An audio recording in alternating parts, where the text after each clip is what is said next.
Foi dores no peito, cansaço.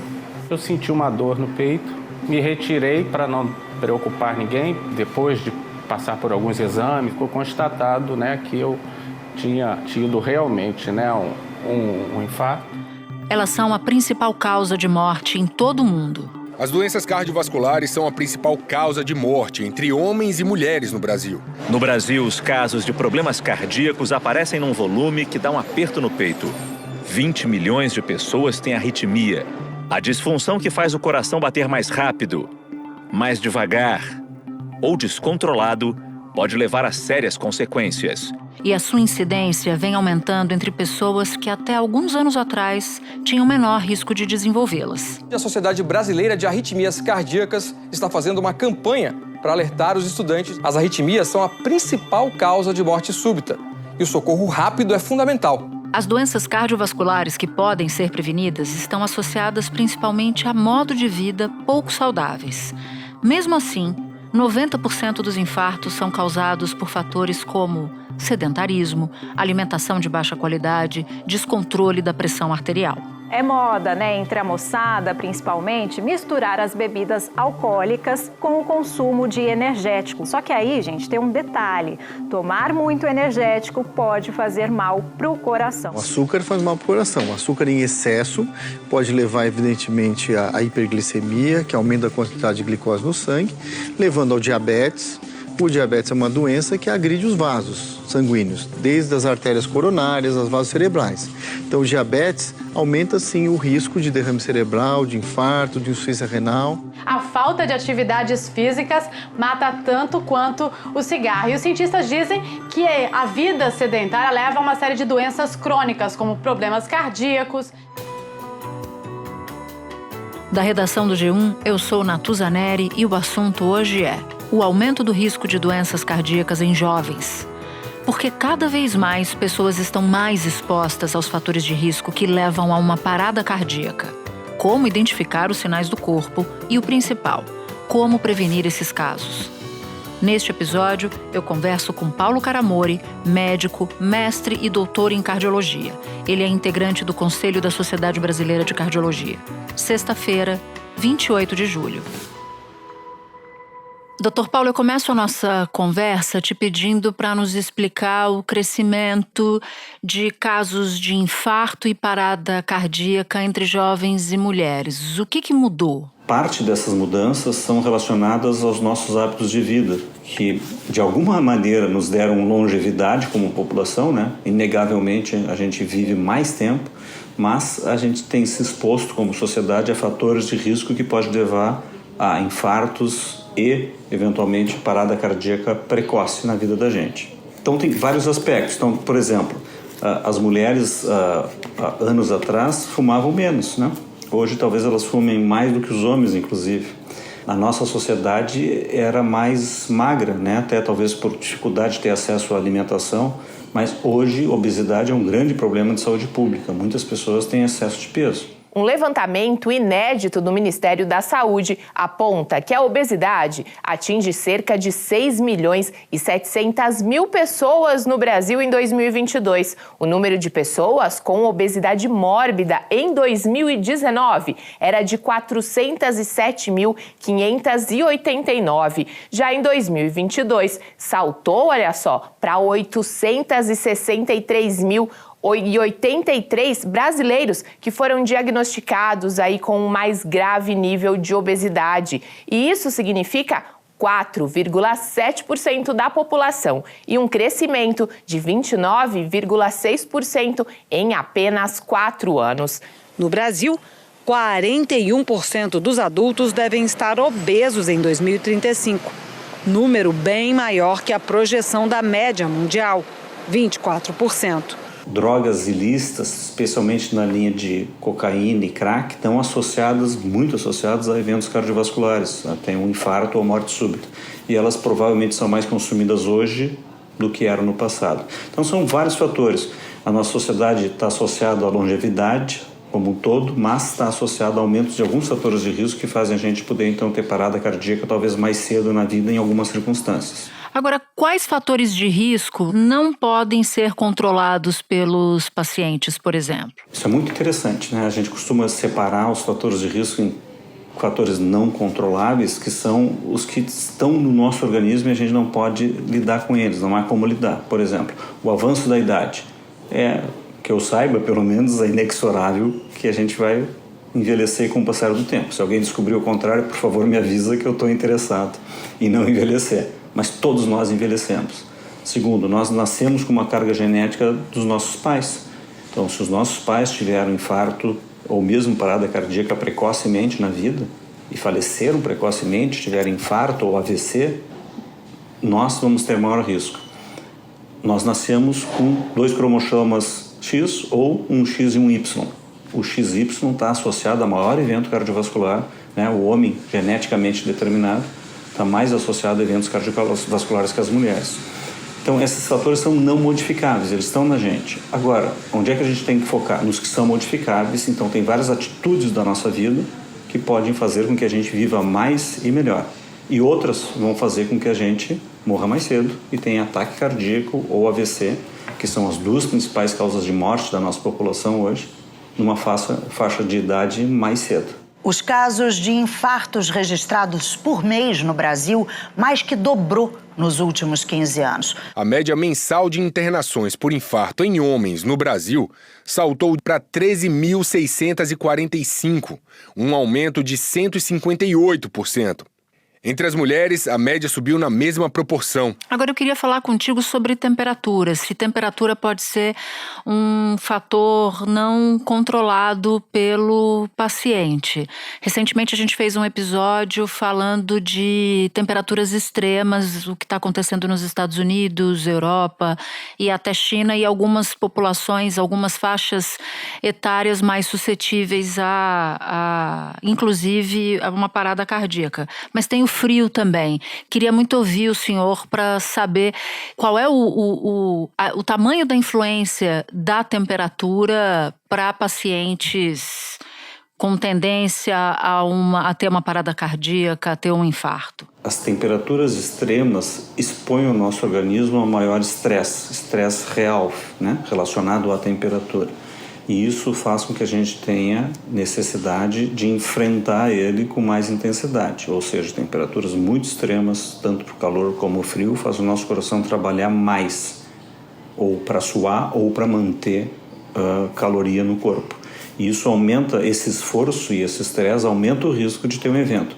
É comparável, talvez, com alguém que precisa ficar correndo sempre sem parar, né? Correr é bom, mas correr incessantemente vai deixar o corpo mais enfraquecido, desidratado e vai estar associado a maior risco de ter um infarto ou, de novo, um AVC ou morte. Então, temperaturas extremas atrapalham. No ano passado, o número de infartos foi 27% maior no inverno do que no verão, entre homens e mulheres. O frio, ele leva à vasoconstrição, né, que é a contração dos vasos, e outras explicações que existem são ligadas ao aumento do número de infecções no inverno também. Que a pessoa que tem um infarto, na grande maioria das vezes, ela já tem a placa de gordura nas artérias. E o que leva ao infarto, o substrato para isso, é uma inflamação na placa de gordura e a formação de um trombo em cima dessa placa. E as infecções, elas muitas vezes são um gatilho para essa inflamação. A verdade é que isso nos chama muito a atenção, a gente, né, fica preocupado com isso, mas isso não acontece com frequência no nosso dia a dia, né? As temperaturas não são extremas no nosso dia a dia. Quando elas estão mais elevadas ou quando está muito frio, a sugestão, por exemplo, é que não se faça, né? Ninguém deve correr uma maratona, na minha humilde opinião, quando está 40 graus para ver o que acontece. Aí é muito mais fácil ter eventos cardiovasculares em situações que são quase extremas, mas que a gente está se expondo também. Então, a exposição física, o estresse que nós causarmos, né, que a gente decidiu ter, ele vai ter impacto nisso também, nessa interação com a temperatura. Então, se está extremamente quente ou extremamente frio é ruim, mas se estiver bastante quente ou bastante frio, talvez a gente deva ter mais cuidado e procurar se preservar mais para não expor o organismo a situações que não vão ser benéficas e sim vão trazer riscos reais. Agora, eu queria entrar um pouco mais nos fatores de risco que o paciente pode controlar. Que casos o senhor citaria como fatores de riscos controláveis? Casos dos mais comuns até os mais complexos, se houver. Primeira coisa que a gente tem que pensar é na dieta, porque a gente come todos os dias. Hoje também, já que a gente avançou, tem muito alimento que é chamado de ultraprocessado, que são alimentos que são muito rapidamente absorvidos para o nosso organismo e a gente não foi desenvolvido geneticamente ao longo da história para enfrentar esse tipo de alimento. Uma pesquisa inédita do Núcleo de Nutrição da Universidade de São Paulo mostrou que 57 mil mortes prematuras no Brasil podem ser atribuídas ao consumo de alimentos ultraprocessados. São salgadinhos, biscoito recheado também. Ele é metabolizado tão rapidamente, tão facilmente, que as nossas taxas de glicose sobem muito rápido. A produção de insulina tem que tentar acompanhar e isso causa um desequilíbrio que está associado a maior risco de doença cardiovascular, maior chance de ter obesidade, maior o risco de ter diabetes e mais hipertensão até, porque esses alimentos também têm muito sódio. Então, cuidar da dieta, e talvez uma das dietas mais bem estudadas seja o que chama de dieta mediterrânea, o padrão de dieta mediterrâneo, que é frequente em alguns imigrantes aqui do Brasil, que procura comer mais alimentos in natura, usa mais azeite de oliva, fica mais longe de carnes e fica mais longe de carboidratos simples, de açúcares, farinhas, esses carboidratos em geral. Então, cuidar da dieta é fundamental. Com isso, a gente já cuida do peso. E cuidando do peso, também pode fazer bastante atividade física para se manter feliz, estável e com menor risco de doença cardíaca. Ou seja, não tem uma solução mágica, é fazer o óbvio, né? Uhum. Mas que é difícil, né, Natuza? É difícil, porque a vida é outra, né? A vida é muito diferente do que é 30 anos atrás. 30 anos atrás, casos de infarto e parada cardíaca costumavam ocorrer com pessoas entre 50 e 60. E agora tem ficado muito comum situações assim, ocorrências assim, em pessoas muito jovens, né? Então eu queria entrar um pouco mais nisso, que é o tema da nossa conversa aqui. Eu sei que o senhor fez uma pincelada, das mulheres que têm fumado mais do que homens, mas eu que cresci na década de 70, todo mundo fumava. Hoje eu vejo muito menos gente fumando. O senhor também falou de drogas, de maior exposição a drogas sintéticas. Que outros fatores ajudam a desenhar esse quadro mais sério, mais perigoso para pessoas mais jovens e mulheres também, naturalmente? É um pouquinho difícil identificar, porque a sociedade vai mudando e até o reconhecimento e a divulgação desses casos é muito maior, é muito mais fácil, Porque todo mundo hoje, alguém morre, obviamente tem uma repercussão internacional, até se a pessoa for famosa, é enorme. No passado a notícia andava muito mais devagar. Então tem um componente que é a reconhecimento e divulgação mais intenso. E a gente fica chocado daí com uma morte que aconteceu lá adiante, não na nossa cidade. Então, continua sendo infrequente, talvez seja mais frequente no passado, e isso deve estar associado a hábitos que a gente tem, do tipo comer mal. Tem muito mais incidência de obesidade hoje do que se tinha no passado em faixas etárias jovens. As nossas capitais no Brasil estão entre as capitais mais obesas do planeta. E a nossa sociedade não tem tido o avanço no cuidado básico que talvez devesse ter. Por exemplo, o colesterol elevado, que está sem dúvida associado ao aumento de infarto, um pouco mais de risco de AVC e mais risco de morte súbita, ele é pouco atingido, as metas de colesterol são pouco atingidas na nossa população. Cuidados com pressão arterial. O controle da hipertensão arterial também ainda está pouco estabelecido no nosso meio. Infelizmente, todo mundo sabe disso, mas a gente não consegue obter. E também, por último, talvez, o controle da glicose, da glicemia, que também não é bem realizado. Tem números impressionantes chamando a atenção que a grande maioria das pessoas no Brasil que sabem que tem esses problemas de saúde não consegue controlá-los. Mas o tratamento é disponível, é eficaz, mas simplesmente não chega no paciente por diversas razões. Então, controlar a hipertensão, diabetes e colesterol são 3 coisas básicas para que a gente tenha menor risco de infarto, e a nossa população jovem aparentemente não está fazendo isso bem. 2 outras coisas, tu falar cigarro, tem que insistir no cigarro, que é um grande fator de risco modificável, então não é para fumar, nenhuma quantidade de cigarro é segura. E a outra coisa que é mais recente é a qualidade do sono, sabe, Natuza? Que é uma coisa que sempre, né, talvez os nossos avós já diziam que a gente precisava dormir bem, mas os dados científicos mostrando que dormir mal é um problema, só vieram à tona nas últimas décadas. Então, má qualidade de sono, e em pessoas também obesas, que roncam muito, que têm síndrome de apneia do sono, que se transforma já numa doença, tem pior desfechos cardiovasculares, tem mais risco de ter doença por dormir mal. De acordo com a Organização Mundial da Saúde, cerca de 40% dos brasileiros sofrem de algum tipo de distúrbio do sono. A maioria dos casos de insônia está relacionada a maus hábitos de sono, depressão, ansiedade, falta de exercícios físicos, doença crônica e certos medicamentos. E o senhor citou qualidade do sono. Existe alguma média científica de quantas horas uma pessoa precisa dormir, ou isso depende de pessoa para pessoa? Tem estudos mostrando que quanto menos a pessoa dorme, maior é o risco cardiovascular, e se eu for escolher um número, talvez eu dissesse que tem que dormir 8 a 9 horas por dia, o que para muita gente é bastante tempo. Muita gente dorme menos do que isso. Ô, doutor Paulo, como eu queria atingir essa meta. Difícil, eu não consigo, né? Mas eu vou ter que me policiar para dormir mais. Então, o sono reparador ocorre em parte do tempo de sono, mas a outra parte é a qualidade do sono propriamente dito.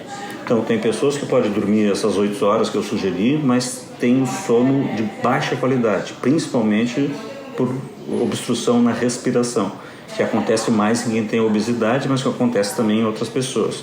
Então, medir a qualidade do sono não é só uma questão de tempo de sono, mas sim de distúrbios que acontecem e que impede que a gente respire adequadamente durante o sono. E isso faz com que o coração tenha que trabalhar muito mais, transforma o sono num momento de estresse e não um momento de repouso. Se alguém tem sonolência diurna, dorme mal, se acorda irritado, tem necessidade de comer durante a noite, que é um outro marcador. Por que tem necessidade às vezes? Pelo estresse noturno, o sono está tão ruim que a pessoa se acorda e tem que comer alguma coisa. Consulte seu médico e veja se há necessidade de fazer exames adicionais, porque sono ruim está associado a maior mortalidade cardiovascular, a maior infarto, mais AVC, mais morte súbita. Espera um pouquinho que eu já volto para continuar minha conversa com o Paulo. Agora eu queria voltar um pouco na parada cardíaca, e falo isso porque ela pode levar à morte, para tentar identificar contigo aqui como é possível ver os sinais de que uma parada cardíaca pode ocorrer, se é que isso é possível. O corpo fala de alguma maneira, o corpo nos manda avisos de que algo nessa linha pode acontecer? Existe realmente uma condição que a gente chama parada cardíaca de morte súbita, né? Absolutamente súbita, né? É possível sim que a pessoa não tenha sentido nada e morra de repente. Mas muito das vezes o corpo dá sinais nas 24 horas, no mínimo nas 24 horas que precedem um evento. Muitas vezes. Essa parada cardíaca, que é associada à doença cardíaca, ela muitas vezes é precedida de períodos de dor no peito, de palpitação disparada no coração, de falta de ar, que a gente não entende porque está tendo falta de ar. Então, ter sinais de dor. E o que é dor no peito? É qualquer dor que venha desde a região da boca do estômago, região epigástrica, até o queixo, podendo passar pelos braços. Pegando então todo o tórax, dor torácica, sem uma causa definida, ela deve levantar a suspeita de que a gente pode estar indo em direção até um infarto, uma parada cardíaca. Palpitações, sem razão nenhuma, começar o coração a disparar, tem que chamar atenção pelo risco de morte súbita e falta de ar. Tendo isso, esses sinais, o que tem que fazer? Procurar um médico. Se são sinais já conhecidos, estão sob tratamentos, tem que avaliar com o seu médico qual é o risco disso evoluir rapidamente. Agora, se uma pessoa normal, que não tinha nada, começa a ter esse tipo de sintomas, ele tem que procurar uma emergência e ser atendido rapidamente para avaliar se aquilo é um sintoma de uma pré-parada cardíaca, vamos dizer, ou qual é a causa disso, para poder tratar. E vê bem, por que isso é importante? Porque depois que a parada cardíaca acontece, a manifestação é a pessoa cair no chão, desmaiar, parou o coração. A chance da gente reanimar com sucesso uma parada cardíaca é muito mais baixa do que a chance da gente evitar que ela aconteça. Eu só fiquei com uma dúvida na sua resposta sobre a dor no peito. Essa dor parece com o quê? Ela parece com uma pressão? Ela parece com uma dor como se você tivesse se exercitado e ficasse com a região muscular ali da perna, por exemplo, dolorida? Essa dor tem jeito do quê? A dor de origem cardiovascular, ela normalmente ela não é uma dor, por exemplo, enfacada ou empontada ou que a pessoa possa apontar onde é a dor. A dor do coração, ela tende a ser mais difusa no peito, na forma de ou aperto ou queimação. Frequentemente a pessoa leva a mão no tórax, fazendo, né, assim, tem um aperto aqui, doutor, né? Às vezes ela lembra um pouco uma dor de uma azia forte e tende a não ser desencadeada por nada, então não ser desencadeada por um esforço físico. Esforço físico pode desencadear angina, sim. Mas, muitas das vezes, a pessoa está parada, às vezes vendo televisão, conversando e começa com um aperto no peito. Então, esse tipo de aperto é o que a gente deve ter mais receio. Normalmente, esse aperto está associado também com outros sintomas. A pessoa se sente mal, tem sudorese, entende que aquilo não está bem. É completamente diferente de uma dor de ter feito musculação e ficar com o braço dolorido. E daí, o indivíduo tem que ter essa responsabilidade de, poxa, isso não está certo, e procurar solução imediata. Agora, sobre jovens, o senhor, num determinado momento da sua fala, conta dos casos que se tornam populares, né? Que vão para a mídia e que acabam chamando a atenção. O filho do Lebron, por exemplo. Queria que o senhor falasse um pouquinho desse caso em particular. Especificamente desse caso é um pouco difícil à distância dizer o que aconteceu. Então, mas tem vários casos de jovens que morrem. E segundo dados do Ministério da Saúde, o infarto agudo do miocárdio é a maior causa de morte no país. São aproximadamente de 300 a 400 mil casos por ano, sendo que a cada 10 casos, 4 evoluem para a morte súbita. E a doença que é mais comum entre as pessoas com mais de 55 anos hoje vem aumentando entre os mais jovens. Dados do Ministério da Saúde apontam que na última década aumentou mais de 10% o casos de infarto entre pessoas até 30 anos. Por que jovens morrem fazendo exercício físico do nível, né, do nível competitivo, vamos dizer, um exercício físico grande? Bom, existem algumas doenças que são congênitas, né? A gente nasce com elas, então tem uma alteração estrutural no coração que permite que você funcione normalmente, mas não permite que faça exercícios extenuantes.